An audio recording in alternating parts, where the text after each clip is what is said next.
عمران خان ہی ہمارا وزیر اعظم ہوگا پاکستان کا، اور اسے کوئی نہیں روک سکتا، کوئی مائی کا لال نہیں روک سکتا ہے اسے۔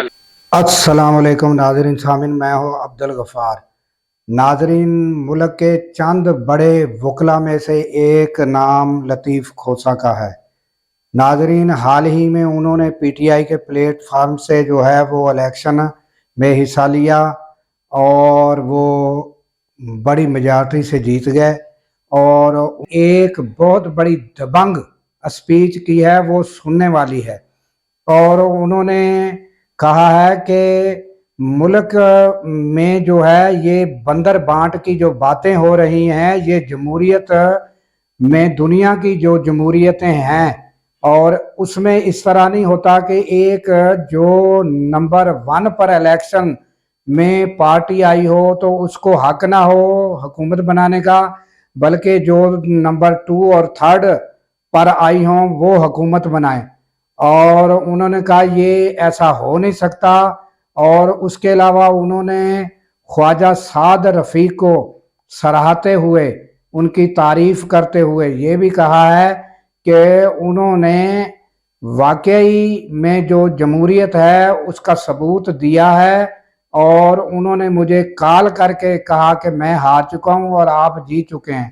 تو لہٰذا یہ اسپیچ سننے والی ہے، آپ سنیے، اس کے بعد بات کرتے ہیں۔ یہ بہت کبھی بین نہیں ہوئی، نہ ہی الیکشن کمیشن یہ بین کر سکتی ہے، نہ اسے اختیار ہے۔ یہ سمبل صرف ہمارا لیا تھا، ہم تو ایک جو ہے بلہ لینے گئے تھے، انہوں نے جہیز کا پورا سامان ہمیں دے دیا، لیکن بلے کا ووٹ نہیں تھا، ووٹ عمران خان کا تھا، عمران خان کا تھا۔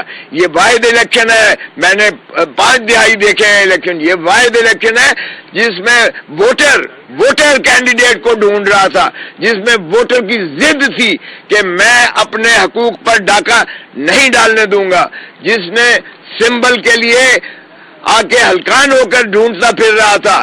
میرا سمبل کے تھا، حالانکہ الٹریٹ جو ہے ہماری الٹریسی ریٹ 50% ہے تقریباً، لیکن اس کو آفرین ہے جس نے اس کے باوجود کہ وہ انگریزی کا ہنسا تھا کہ انہوں نے بھرپور انداز سے دیا۔ اور میں خواجہ سعد رفیق کو بھی یہ کریڈٹ دیتا ہوں کہ اس نے گریس دکھا کے جمہوری روایات کو ملحوظ رکھتے ہوئے اس نے اپنی شکست کو تسلیم کیا، اور اس نے مجھے فون پر مبارکباد دی۔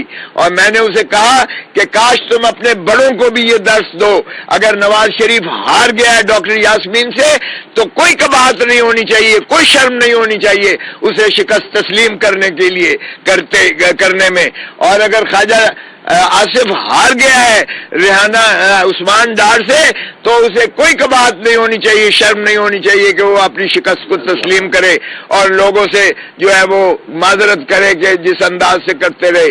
لیکن ڈھٹائی اور بے شرمی کی انتہا ہے۔ یہی خواجہ آصف سے جو اسمبلی میں کہا کرتے تھے کوئی شرم ہوتی ہے، کوئی حیا ہوتی ہے، تو میں انہی کے لفظ دہراتے ہوئے کہتا ہوں کوئی شرم ہوتی ہے، کوئی حیا ہوتی ہے۔ آپ کس منہ سے جاؤ گے غالب؟ آپ کیسے کہتے ہیں کہ جی وکٹری سپیچ کر رہے ہیں؟ او بھائی، آپ کے اندھے، آپ کے سارے چینلز اس آلودہ الیکشن کو بھی، جس کو دنیا ساری مذمت کر رہی ہے کہ جو الیکشن آرٹیکل جو فارم 45، اور فارم 45 ہوتا ہے جب الیکشن ختم ہونے کے بعد ریٹرننگ پریزائڈنگ آفیسر اور پولنگ آفیسر جب گنتی کرتا ہے اور پولنگ ایجنٹس کے سامنے، اور گنتی کا کاؤنٹ وہ اس فارم پر اپنے مہر اور دستخط سے اور تمام پولنگ ایجنٹس کے دستخط سے وہ موقع پر جاری کرتا ہے۔ پولنگ وہاں تک تو ٹھیک ہے الیکشن، ہمارے ساروں کے پاس جو 60 ہمارے چرائے گئے ہیں ان کے بھی ہمارے پاس فارم موجود ہیں، یعنی فارم 45 کے مطابق ہمارے 170 لوگ جیت رہے ہیں، 170 ہمارے پی ٹی آئی کے جیت رہے ہیں۔ یہ انڈیپینڈنٹ اس لیے نہیں ہے کیونکہ پاکستان تحریک انصاف بطور آئینی ایک جماعت کے، قانونی جماعت کے ایگزسٹ کرتی ہے، اور ہم پی ٹی آئی ہیں. ہمیں انڈیپینڈنٹ کہنا یہ غلط ہے، غیر آئینی ہے، غیر قانونی ہے. تو اس لیے ہمارے پی ٹی آئی کے ارکان کا 170 تھی، اور اگر ہمیں 230 میں مخصوص نشستیں جس میں خواتین ہیں اور جس میں ہمارے اقلیتی بھائی ہیں یا بہنیں ہیں وہ شامل کریں تو ہم 200 کے فگر کراس کرتے ہیں. اس لیے دنیا کی جمہور میں ایسا ہی ہوتا ہے کہ جو لارجسٹ پولیٹیکل پارٹی ہوتی ہے، ایمرج الیکشن میں ہوتی ہے، اس کو حق دیا جاتا ہے حکومت بنانے کا. حیرت ہوتی ہے، بندر بات ہو رہی ہے دو پارٹیوں کے درمیان، وہ کہتا ہے وزیر اعظم اتنے سال کے لیے تم بن جاؤ 3، وہ کہتا ہے تم 2 سال کے لیے بن جاؤ، وہ کہتا ہے وزیر اعلیٰ میری بیٹی کو دے دو، وہ کہتا ہے صدر پاکستان ہمیں دے دو، وہ کہتا ہے گورنر فلانے کو دے دو.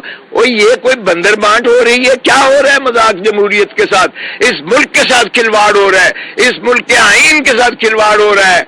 یہ کون ہوتے ہیں جنہیں مسترد کیا ہے عوام نے کہ یہ اس طرح سے آپس میں بندر بانٹ کریں، جن کو اختیار عوام نے دیا ہی نہیں ہے؟ تو یہ کیا سمجھتے ہیں؟ آج ماشاءاللہ پاکستان کا جو نوجوان ہے، پاکستان کی خواتین ہیں، پاکستان کے جو مرد ہیں، آج انہوں نے 2 ٹوک فیصلہ دیا ہے، اور وہ پاکستان تحریک انصاف کے حق میں دیا ہے. نہ عمران خان کے بغیر کوئی اسمبلی چل سکتی ہے، کوئی پارلیمنٹ چل سکتی ہے، نہ عمران خان کے بغیر کوئی جمہوریت چل سکتی ہے، اور نہ ہی عمران خان کے بغیر کوئی حکومت بن سکتی ہے. تو اس لیے یہ غلط فہمی نکال دیں کہ عمران خان کو مائنس کر کے یہ جو ہے جمہوریت چلا لیں گے یا حکومت چلا لیں گے. نہ حکومت چل سکتی ہے، نہ جمہوریت چل سکتی ہے.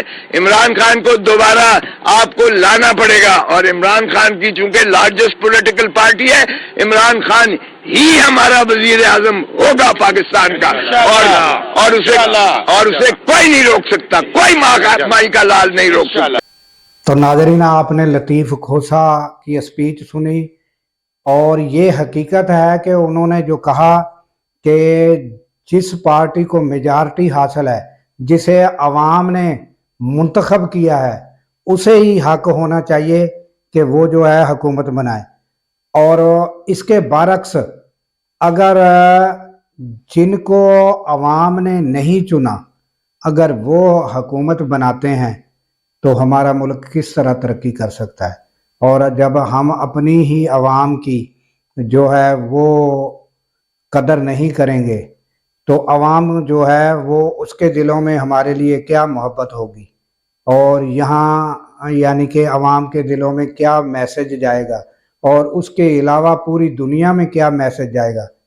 کیا ہمارا ملک جو ہے وہ یہ کہلائے گا کہ اس ملک میں کوئی قانون نہیں ہے، اور اس ملک میں کوئی بھی یعنی کہ عوام کی رسپیکٹ نہیں ہے؟ تو لہٰذا ملک ترقی پر گامزن اسی طریقے سے ہو سکتا ہے کہ جو صحیح جمہوریت کا حسن ہے وہ یہی ہے کہ جس کو عوام قبول کریں، جس کو عوام منتخب کریں، ہم بھی اس کی رسپیکٹ کریں. اس کے ساتھ ہی دیجیے اجازت. اللہ تعالیٰ جو ہے وہ پاکستان کی خیر فرمائے، پاکستان کی سرحدوں کی خیر فرمائے، پاکستان کی سرحدوں پر معمور ہمارے جو جوان ہیں اللہ تعالیٰ ان کو شاد و باد رکھے، کیونکہ جب ہم سو رہے ہوتے ہیں وہ جاگ رہے ہوتے ہیں.